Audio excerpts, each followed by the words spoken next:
I told you before we started this that I'm going to ask you a few questions that you have seen before. Well, I haven't seen them. Well, I don't think. My mum and unless I have. dad and my parents are moving house and they're big Leeds fans. And Right. they've got, I mean, hundreds of Leeds magazines. What have you found from back in the So day? I don't know if you remember doing this interview. Oh, my word. May 2000. That is horrendous. First off, I'll show that to the camera. Wow. Thoughts on that image? Should we start with that? I'm trying to be a bit of a bad boy or like an Oasis band member with the bonnets. I've gone a bit retro with the tracksuits.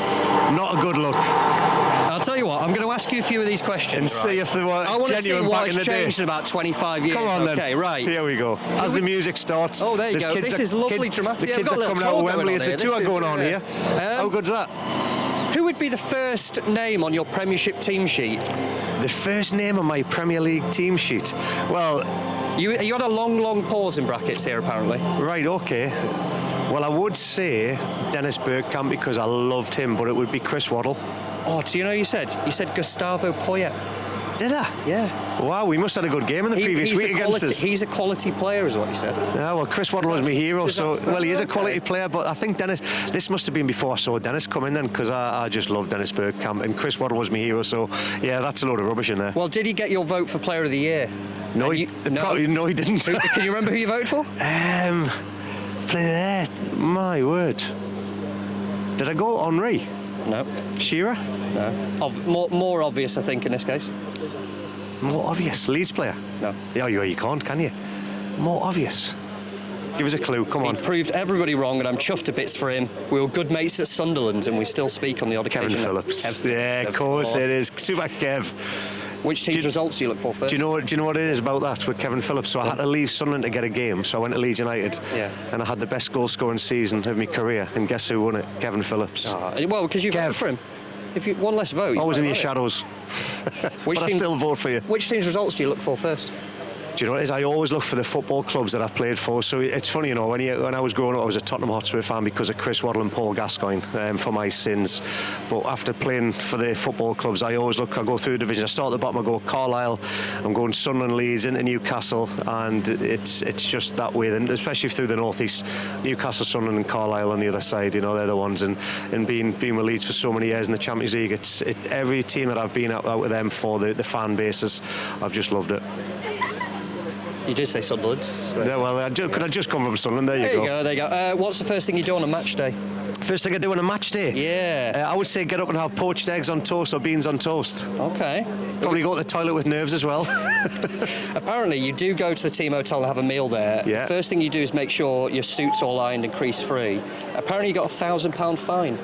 Yeah. For not having that. And you're adamant that you did get it done. Well, I was the worst dressed footballer my whole career. Do you know I used to get the centre pro? It's not every centre programme. I used to get every club I went to. I got the worst dressed man. So I had a look round today and I saw Billy Sharp coming. He looks $1 million, and I've got the worst dressed man again today. Oh, I like the jacket. It's quite a nice little jacket. Thank you. Just 25 years later, you adamant you got it dry cleaned. Yes. Yes? No, I lied. Right, because you said you left the tags on and everything. Yeah, I did. See, you know when you buy your first suit? Yeah. And the brand is like labelled in here. You're meant to take that off. I didn't know you meant to take that off. I came in flashing my labels around. Yeah. And then I lost it. What's the first thing you do on a day off? First thing I do on a day off? Oh man, this is going back so long. First thing I'd do on a day off nowadays would be go and play golf or do a recovery session. So I'm saying back then, it's either playing golf or playing PlayStation with Harry Kuehl. You said lie in bed for as long as possible or go for a game of golf. Yes, you see. And your handicap currently is 5.3. You were 18. Yeah, I was honking. That's decent improvement over time. First thing you'd eat given the choice? First thing I'd be given the choice. I obviously lived in Australia. I used to travel a lot to Thailand and China. I'd just go for a Thai meal. The spicier, the better. Chinese you went? So was you? That was Chinese back then, right? Right, okay. But now I'm saying I've changed to it. I've become a Thai fan. Okay, that feels. Thai meal's got. That feels like a move. I don't want to say up, but it feels like a developing. They're all on the palate, same. It? Yeah, it comes with a bit of experience and age, I would say. But I just love me Chinese. The local Chinese, the Claremont. He was there all the time. I don't think the physio and the nutrition were too happy. But I was called the stick man back then, so I got away with it. Penultimate question. Who's the first player you'd hope was missing from the opposition team sheet? There's two players that spring to mind from back then who I was absolutely bleep scared of. That would be Vinnie Jones or Tony Adams.